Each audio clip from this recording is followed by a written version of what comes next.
Spoilernya adalah Ya, comebacknya di sini gimana? Seneng nggak atau misalnya ini kan kayaknya jadi bakal jadi yang pria yang sangat yang jadi penyebab dari semua konfliknya.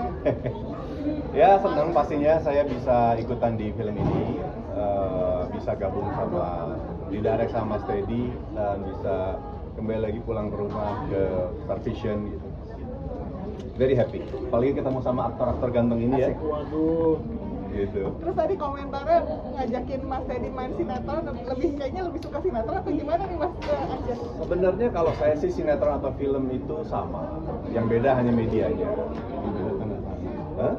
Beda gajiannya aja ya. Kalau sinetron harian gajiannya, kalau film per bulanan. Sama kayak ini, nggak ada peran kecil peran besar kayak Tika bilang tadi, yang ada honor kecil honor besar ya maksudnya. Betul. Mungkin dari awal aja kali, apa sih yang membuat kalian tuh akhirnya mau dan juga mungkin main sama Star Vision sering gitu, kayak Mas Teddy kan terakhir juga. Tapi apa sih yang menarik dari ceritanya dan juga selain karena disutradarai sama Mas Teddy gitu? Skenario sih biasanya akan menarik karakter-karakternya dan pemain-pemainnya itu yang tepat ya. Biasanya mungkin biasanya waktu skenario ada tuh sejumlah list pemain tuh pasti udah ada, si ini dia sini ini gitu. Tapi nanti yang syuting itu biasanya memang yang sudah ditakdirkan untuk mendapatkan karakter itu biasanya. Yang lain? Kalau saya sejak pertama kali main film dulu sampai sekarang kebagiannya film-filmnya yang buat festival terus, sampai akhirnya kayaknya di bioskop nggak tayang gitu. Agak ini juga sih ya, kenapa ya dapatnya kok yang film-film buat festival terus, tapi Biar balance, sinetron, festival. iya benar ya. Tapi ya mungkin sudah garisnya begitu, dan alhamdulillah kali ini walaupun filmnya kayaknya kelihatannya berat, tapi setelah kita jalanin, setelah kita diskusi, ternyata nggak berat ya. Fun banget. Nggak kayak film-film festival malahan. Ini sebuah resep menuju kebahagiaan dalam hidup yang semakin gila. Benar juga ternyata ya. Ini soft thriller lah ini. Suka rides-nya sih, bahwa nanti kalian tuh akan ngerasain nonton dari depan sampai akhir tuh kayak nggak sempet lupa gitu sama yang lain, ngecek HP ke toilet tuh lupa karena saking serunya.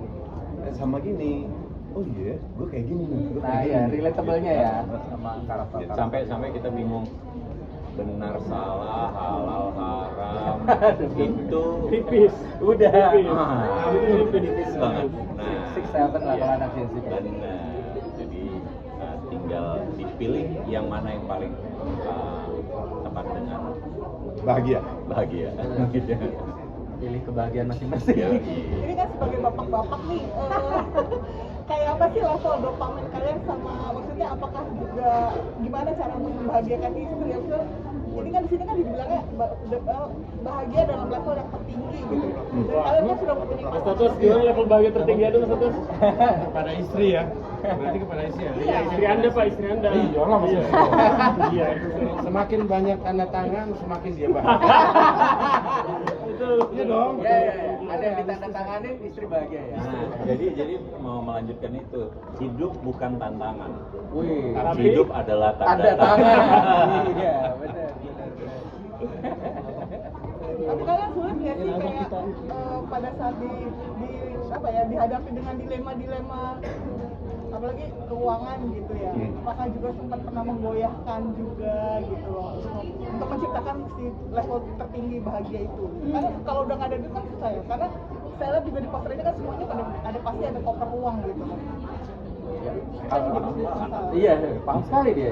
Saya berasa duduk di kursi psikologis. Kalau saya melihatnya sebenarnya adalah dopamin ini memang tadi mungkin kayak Senina bilang ya, ini sebuah guide mungkin buat para pasangan. Kita mungkin yang udah pada punya pasangan juga kadang-kadang pada saat mencari kebahagiaan suka lupa bahwa kebahagiaannya harus dicari sama-sama. Tidak bisa buat sendiri-sendiri gitu. Lu bahagia, gua enggak, atau gua bahagia tapi lu nya menderita gitu. Nah di sini dilihat nih bagaimana dinamika pasangan. Kalau mencari bahagia itu pastikan kalau dua-duanya itu bahagia gitu, bukan cuma salah satu gitu. Meskipun akan banyak sekali yang tadi moral value dan pertimbangan yang akan menjadi tantangan juga gitu untuk mendapatkan kebahagiaan tersebut. Jadi itu sih relatable banget ya untuk orang hidup ya di in this economy Ali. Kalau saya sih bahagia itu sederhana. Selalu punya duit. No. Sederhanakan saja kebahagiaannya itu. Oh iya. Oh Kalau iya. belum, Jangan ditinggi-tinggi. jadi kalau belum bahagia, sederhanain bahagianya. Keren kali. Berarti levelnya bisa direndahin. Dopaminnya diturunin dikit ya. Iya, gitu. Oh tadi Riflu punya ini, istilah dopamin yang menggambarkan film ini apa? Doa pasangan miskin. Asik. Ya itu dia. Miskinnya kan yang berat ya. Iya. Iya, karena pasangan ini nanti kan orang setelah nonton aku yakin lah pasti ya ini menurut mereka bahagia itu kayak gini ya.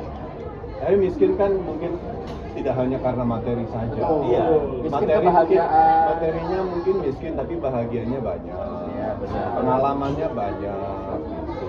Artinya dalam psikologisnya miskin itu tanda Kutip. kutip bahwa miskin kebahagiaan, Miskin wawasan, miskin cinta, dan lain-lain. miskin uang. Maka ada satu unsur yang membuat mereka bahagia. Apakah apa itu? Itu yang memang menjadi daya tarik buat kita yang nonton juga. Ini gua gitu nggak ya gitu. Jadi film ini menarik banget lah. Apakah kalian memposisikan diri kalian sebagai Arif Arif atau Tarigan atau Malik. Malik atau Kalian. bebas memilih cara untuk bahagia. Tapi Mas Anjas, ini penjabaran Angga dan Shenina baru pertama kali atau sudah beberapa kali? Ini baru pertama kali dan saya pada saat syuting sama mereka ya mereka lovebird aja. Ngeliatnya gimana sih mereka di lokasi syuting gitu? Aku pengantin baru. Mungkin di beberapa tahun lalu main karakter dipegang sama Mas Anjas. Sekarang kayak sudah beralih ke yang Gen Z seperti Angga gitu. Gimana Mas lihatnya? Ya nggak apa-apa, itu kan hukum alam ya. Saya juga dulu pernah ada di sana, jadi ya nikmatin saja semuanya. Suatu hari nanti dia yang akan merasakan posisi saya sekarang. Gitu.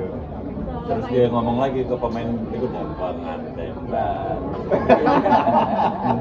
Terkait film tadi kan ada sedikit, ada trailer, ada scene korupsi itu. Apakah ini ada sedikit menyenggol hal-hal yang lagi ramai nih terkait korupsi atau ada di ceritanya? Korupsi? Bagian mana ya? Purbaya sih sebenarnya. Oh, aduh. Just check it out aja. Pokoknya film ini very relate with our life gitu ya. Di tengah situasi yang seperti sekarang ini. Terima kasih teman-teman, boleh langsung promosi, jangan lupa nonton Dopamin.